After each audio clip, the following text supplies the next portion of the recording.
Commissioner, thank you for making this time. So many things to talk about, but let's start with the most important, which is the safety and health of your players.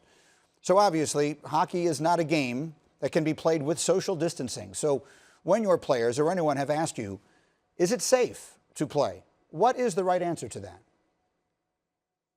The answer is, and thank you for having me with you today, we're relying on the medical experts, and we're going to be focused jointly with the Players Association.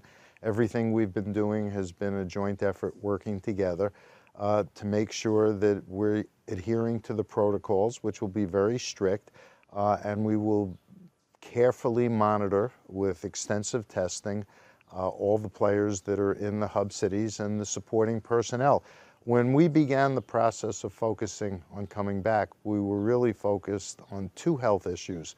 The first was obviously COVID-19, and again, we're going to rely on the professionals who are telling us, including Dr. Fauci, that this is something that we can do and we can do it safely. And secondly, for a lot of our players, this is the longest they've ever gone without skating, and we determined, again, jointly with the players, that in order to move forward, our players had to get back into game-ready shape, and we didn't want to rush them along, which is why we've been very flexible on the dating from when we first announced our return-to-play plan.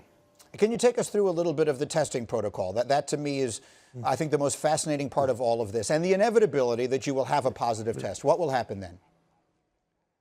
Well, first of all, players are going to be tested every day, as will the supporting personnel. And if there's one positive test, again, this will be under the strict guidance of the medical people, that person will be isolated, and we'll be monitoring anybody through contact tracing that was in close proximity. Obviously, for any sport, if you have a major outbreak, it's going to change everything, but we're being told that an isolated case or a couple of isolated cases shouldn't interfere with the plans, and we should be able to move forward. And again, the notion and the way we've handled this is to create a bubble where we're basically COVID-19 free. And we now open training facilities, and players are returning literally from all over the world, and they're being tested.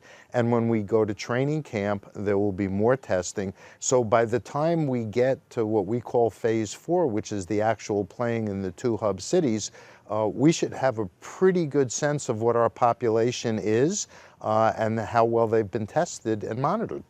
I can't tell you the number of times I've quoted you over the last 3 months, and something that you said on my show, Get Up, one morning, when you were talking about, at that time, theoretically, if you had the opportunity to return, that any postseason and any championship that you were to play would have to be one that would be consistent with the integrity of the Stanley Cup championship. For all these years it's been contested, it would have to be a champion that would stand alongside the others historically. So how did you arrive, with that as the context, at the plan you have? That's a great question, and let me take it in two phases. And again, we did this in consultation with the players that were on a return-to-play committee, and they felt as strongly about the integrity of the competition as we did. We had 189 regular season games left as of March 12th when we took the break. So while the regular season was largely completed, we had a number of teams that were on the bubble, and you know we have extraordinary competitive balance, and any of those teams that were on the bubble outside of the top 16, 8 in each conference, had a legitimate chance of making the playoffs, some more than others.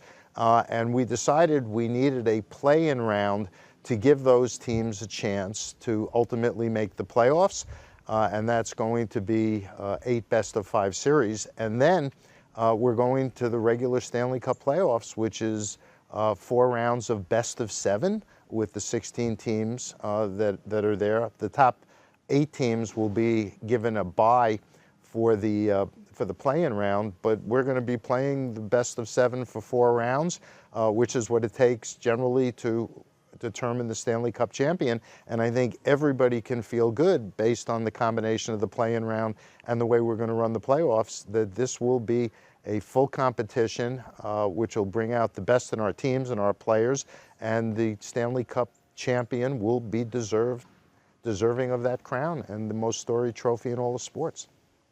Gary Bettman, it is always a pleasure to see you. Thank you very much for taking this time, and good luck going forward. Thank you. Thanks for having me. Thank you for watching ESPN on YouTube. For live streaming sports and premium content, subscribe to ESPN+.